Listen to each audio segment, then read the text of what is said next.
Do I look okay? All right.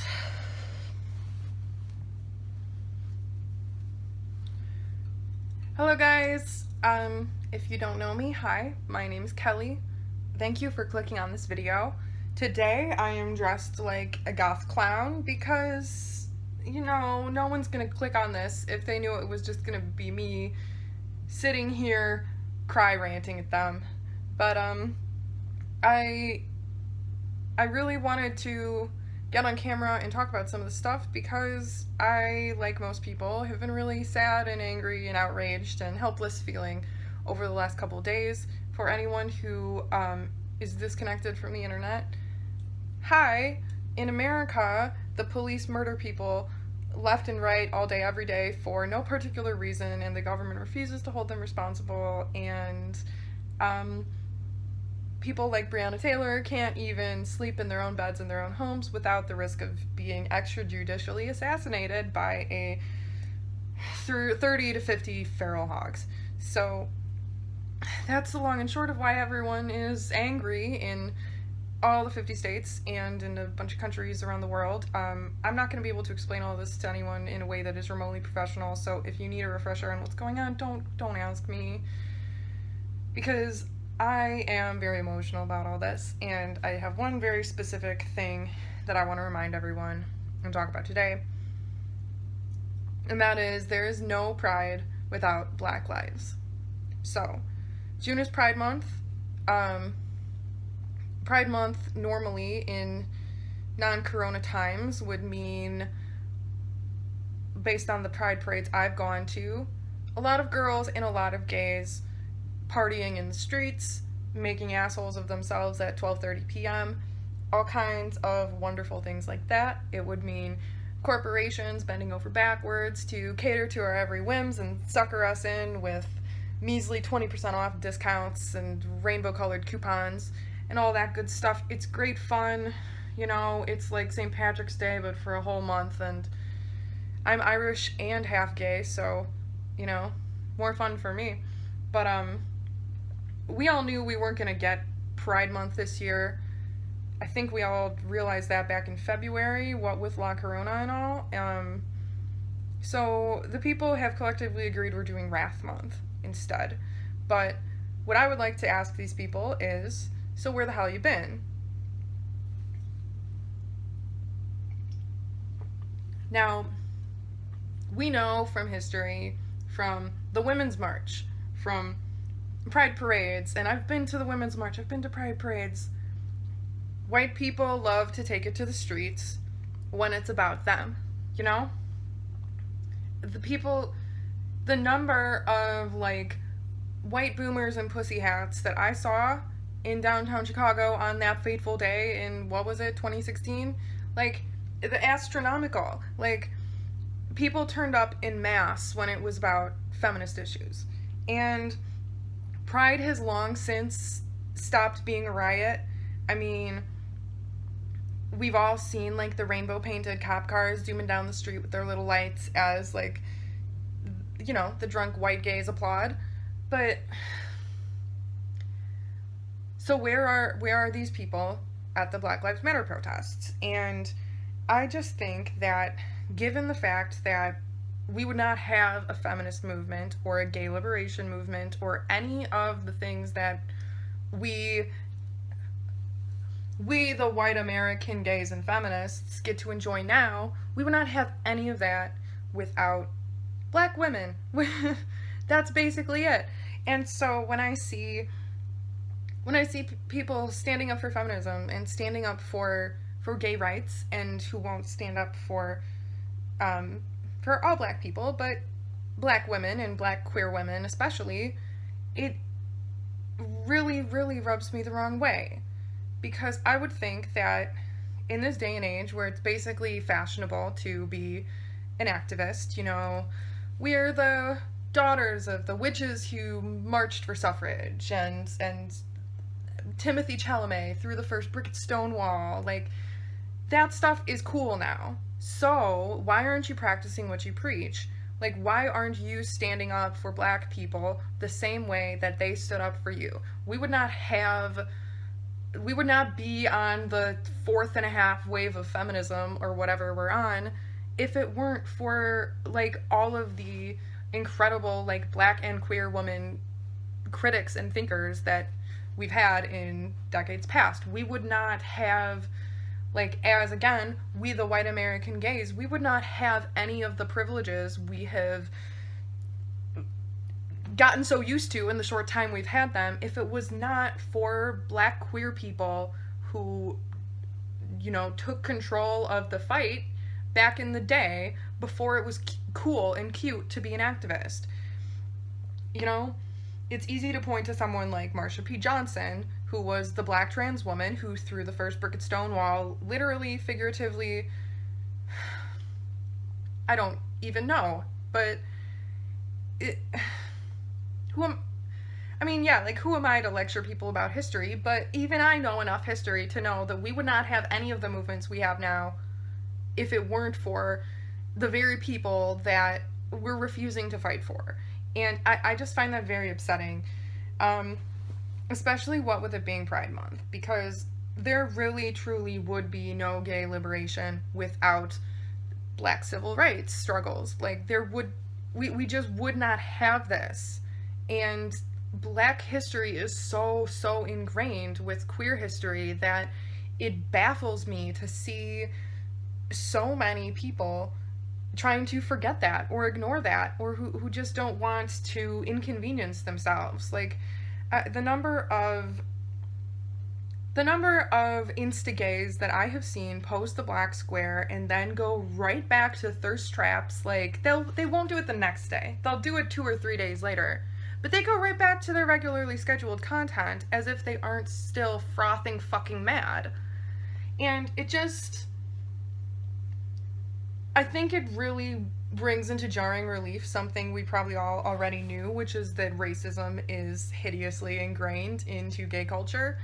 But I would think people would be examining that a little more closely in this movement or in this moment. And I don't want to insult anyone and say, like, you've gotten too used to your privileged lifestyle that you're so lucky to have, and, oh, your white gay struggles aren't real, and you've lived such an easy life. Like, I'm not trying to say any of those things like that. I'm just trying to say, like, now is the time to show your solidarity through tangible, physical, public means. Like,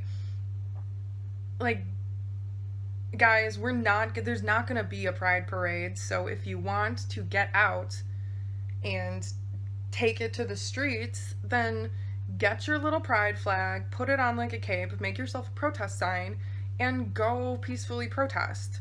Like, it's so important that we keep this momentum going, that I really feel like it is every queer person's responsibility to stay mad for the rest of Pride Month, you know? If not longer. I mean, we need to do this until there is tangible change.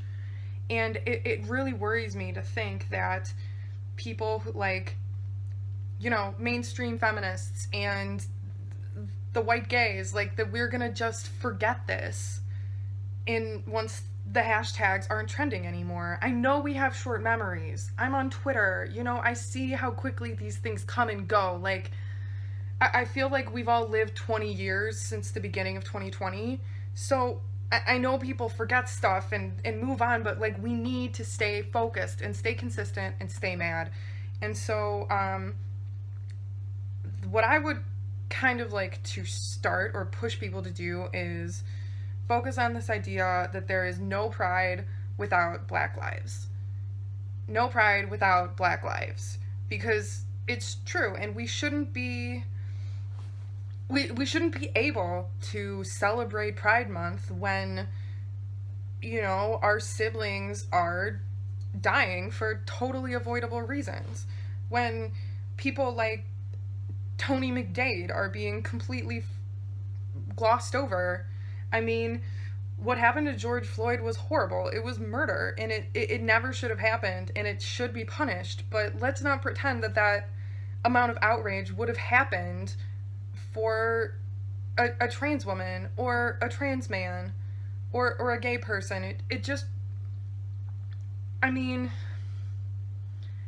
I think what we have a responsibility to do as we the gays is recognize that black history is so entwined with our history, that we have what we have because of the contributions of black queer people and the sacrifices they've made. And I think the least we can do is try to keep the focus on them, and try to prove that the queer community will always stand behind the black community, and that you can't drive a wedge between the two of us, you know? And we've seen, you know, the witches, the Amish, the K-pop kids are all in on the protests now, and like I know we've all seen that little like Avengers fan cam thing that ever all the Doctor Strange comes out from the sky and he's labeled the Amish and whatever. That was, I would say that was mild cringe, but it, you know, we have to laugh at whatever we can laugh at in times like these. But I really think, like, look back at Pride Month's past, guys. Like, corporations love us. They don't respect us, and they don't appreciate us, and they don't really see us as people the same way that they see straight, cis, white people as people. But, like, we, the homogenized, gentrified American gays, represent a really, like, we have a lot of purchasing power, you know? And corporations don't care about us, but they care about our money. And the government doesn't care about us, and they don't care about our votes, but corporations control the government, so, like, it's all kind of the same thing. And I really feel like if we want to give the Black Lives Matter movement all of the help that we can, we need to prove through all of our individual actions and all of our individual work that, like, we're gonna stay mad until you treat black lives like you treat all other lives, you know?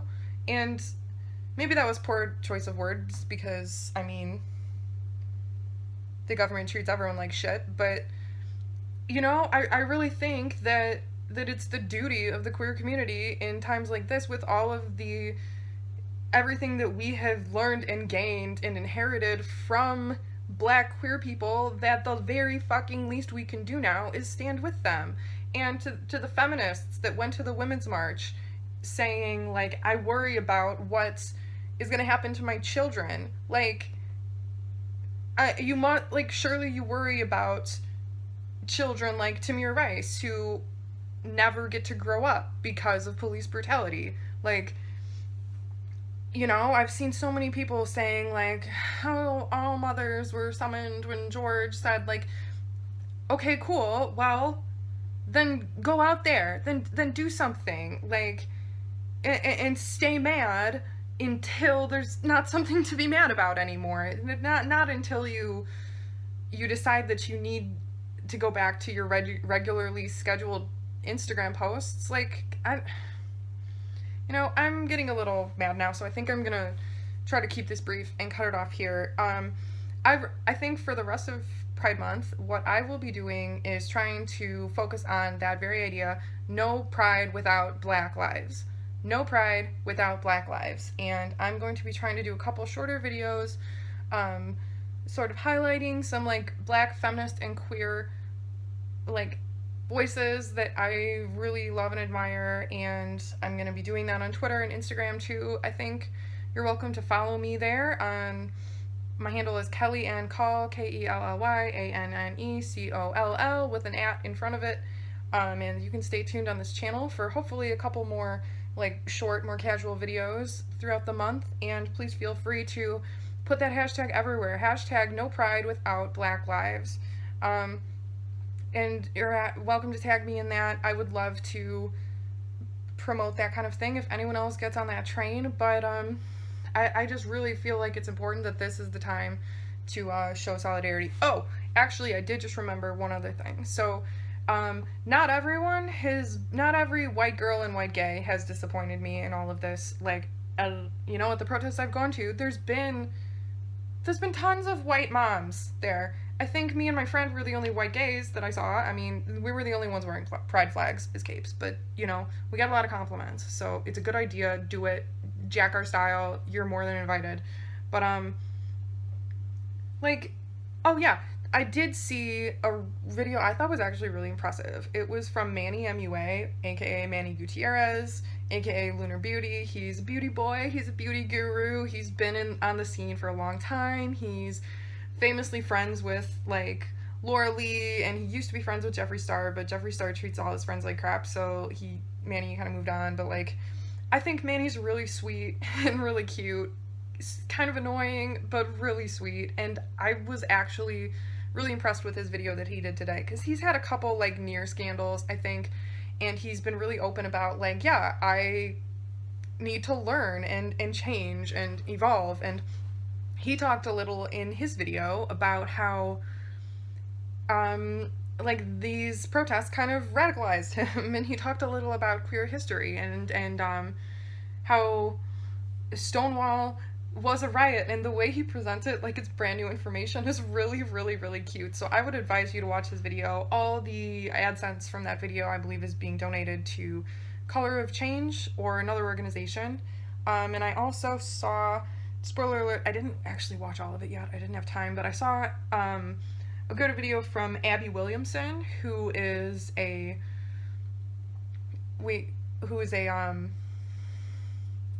like a beauty commentary channel, kind of, and I haven't watched all of it, but I can recommend it anyway. She's very, very passionate about certain, like, social issues. Like, she hates Amazon. She's like, Jeff Bezos, I'm gonna ruin this man's whole career. Like, she's really very passionate and well-spoken about things like this, and I think she and Manny are really good examples of the white girls and the white gays, like, standing up for their black brothers and sisters. And yes, I know, Manny's not white, he's Mexican, he said so in his video, but, like, he even acknowledges, like, but I do have, like, privilege because of my skin. And so I would really, if you want to hear more, if you want to see what I would consider, like, a good example, go check out the two of them.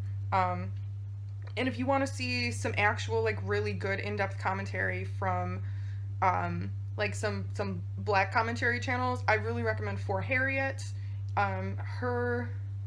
Her videos are, I just got into her, but, like, damn, is she fucking smart. And I'll link one of her most recent videos down below. And I would also really recommend Kat Black's video. I think it's called Do I Really Belong in the Black Community? And it's about her struggle being, like, both black and trans, and sort of the way that she fits into or not fits into both those communities. And I think that's a really, like, good, nuanced personal perspective on the way that, like, we don't have solidarity between all of us, and that there's so much possibility for improvement and change. And so I'll link those videos below. I hope you all staying safe, stay hydrated. If you go to a protest, don't wear contact lenses, do wear your running shoes, bring water, bring snacks, bring a first aid kit if you can. Absolutely don't wear contacts, because they will fuse to your eye and blind you permanently if you get tear gassed. I read that. I don't know if that's true. I'm not about to test it out. Like, I'm gonna be rocking the big nerd glasses tomorrow. Like, so please stay safe, stay hydrated. Black Lives Matter. Do not forget to register to vote. Call your representatives. Drink responsibly. Happy Pride.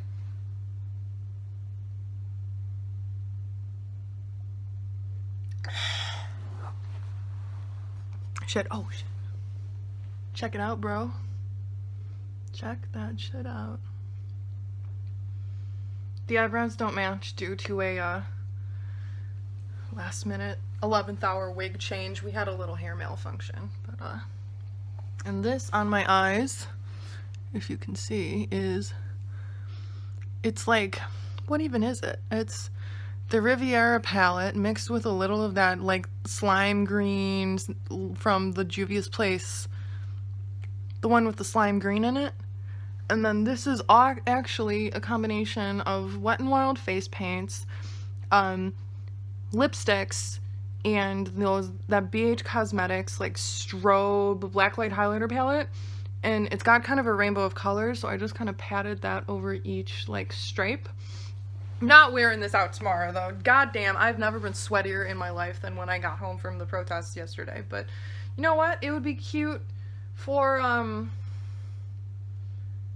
a nice air-conditioned brunch if we ever get to have those again. So with that, I'm gonna go.